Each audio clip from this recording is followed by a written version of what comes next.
Hello guys, pag-usapan lang natin si Catherine Bernardo. Ayon sa bali-balita, Catherine Bolilyaso ang pinikula. Ayon sa karagdagan bali-balita, kumakalat ngayon sa social media ang chikang hindi na raw matutuloy ang inaabangan pelikula ni Catherine Bernardo na Elena 1944. Ito kasi ang kumakalat ngayon na bali-balita sa social media. Habang sinusulat ito ay wala pang official announcement ang ABS-CBN Film Production, Star Cinema at Black Sheep bilang sila ang mga producer na nasabing pelikula. Kaya mahirap paniwalaan ang maingay na ugong-ugong sa cyberspace. Yan kasi ang mga kumakalat ngayon na balibalita sa social media. Actually, abangers na rin ang fans at movie aficionados sa announcement. Pero lahat ay nagdarasal at umaasa na sana ay mali ang kumakalat na chismis sa social media at sana i-announce na tuloy pa rin ang Japanese War Period movie na ito. Wishful thinking nga ng solid fans ni Catherine Bernardo at casual sanang wag totally magkaroon ng problema ang kanilang production. Sana kay i-delay lang daw muna, total super delay na rin naman ito. Kung matatandaan, inanunsyo na gagawin ni Catherine Bernardo ang nasabing pelikula noon March 2023 pa. Super opya ang fans na sana gawin pa rin daw ito kapag planchado na ang lahat ng problema sa production. Kung meron man inala ng netizens, baka budget daw ang nasabing problema kaya hindi matuloy-tuloy ang film ng project. Marami nga ang nagsasuggest kay Mami Bernardo ni Catherine Bernardo na makibakas na rin ito sa pelikula bilang producer. Total, pumasok na rin naman ito sa pagpuproduce ng pelikula. Isa nga si Mami Bernardo sa nag-producer ng 51's Metro Manila Film Festival movie na Anne Mary ni Angelica Panganiban.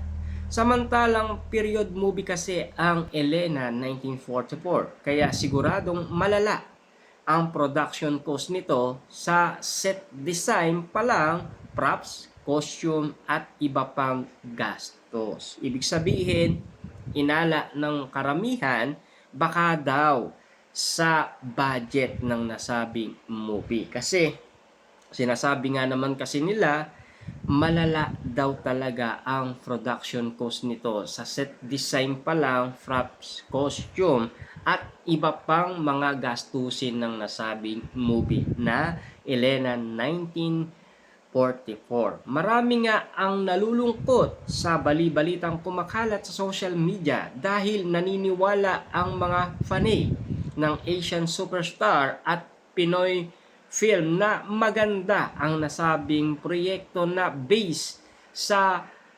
Plangka Award-winning screenplay na sinulat ni Patrick.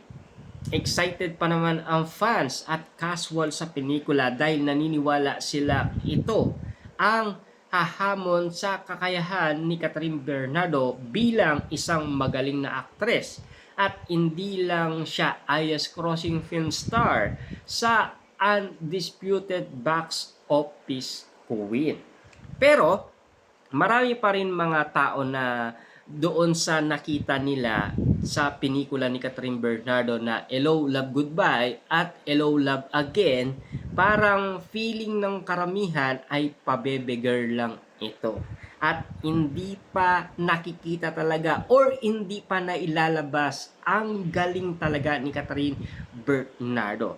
Kaya nais malaman ng iba't ibang mga tao ang tunay na kagalingan ni Catherine Bernardo. Dito kasi nila malalaman. Kaya ang sinasabi nila, naniniwala silang ito ang hahamon sa kakayahan ni Catherine Bernardo bilang isang magaling na aktres.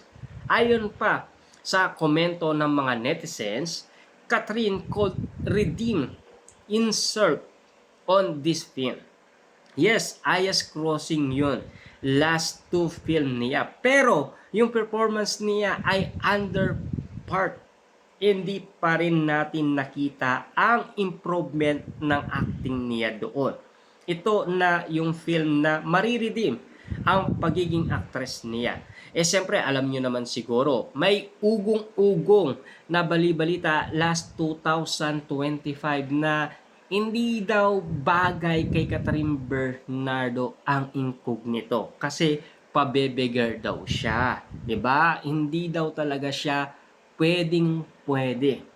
Parang natalo pa ni sabihin na natin si Kyla Estrada, 'di ba? Lalong-lalo na kasama yan ni Daniel Padilla. Eh siyempre alam niyo naman siguro kung bakit nga naman kasi naging maganda ang nasabing teleserye ni Daniel Padilla dahil sa usay nila.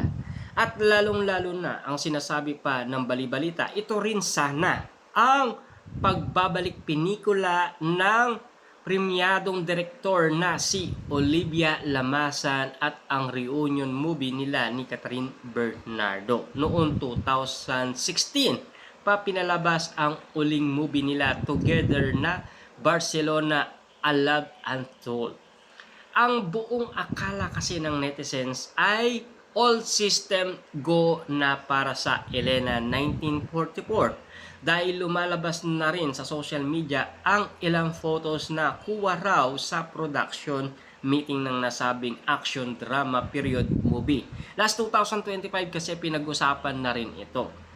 Dahil nakikita kasi na parang inaayos na, parang magagawa na yata ang nasabing movie na Elena 1944. Pero marami pa rin ang nag-aabang, marami pa rin ang excited, pero wala pa naman kasing announcement ang ABS-CBN patungkol umano sa ugong-ugong na balibalita, patungkol umano sa nasabing movie ni Catherine Bernardo na Elena 1944.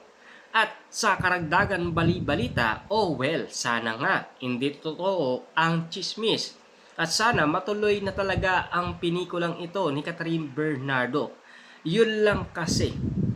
Alam naman natin kasi, no, ang mga balibalita ngayon sa social media, ang nalalaman nila, baka daw kasi super bigat talaga ng project na ito. Lalong-lalo na magastos daw talaga. Yun kasi ang napakinggan natin sa balibalita patungkol umano sa movie ni Catherine Bernardo. Well, tignan na lang natin kung ano talaga ang posibleng mangyayari. Matutuloy pa ba or hindi na? Ano nga ba talaga ang tunay na kadahilanan?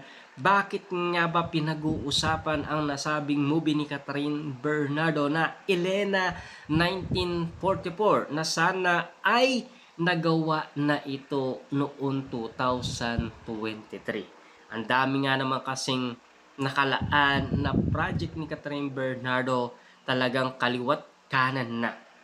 Kitang-kita nyo naman siguro, si Catherine Bernardo sobrang busy talaga. Kaya nga naman kasi si Alden Richard hindi niya magawang ipakilala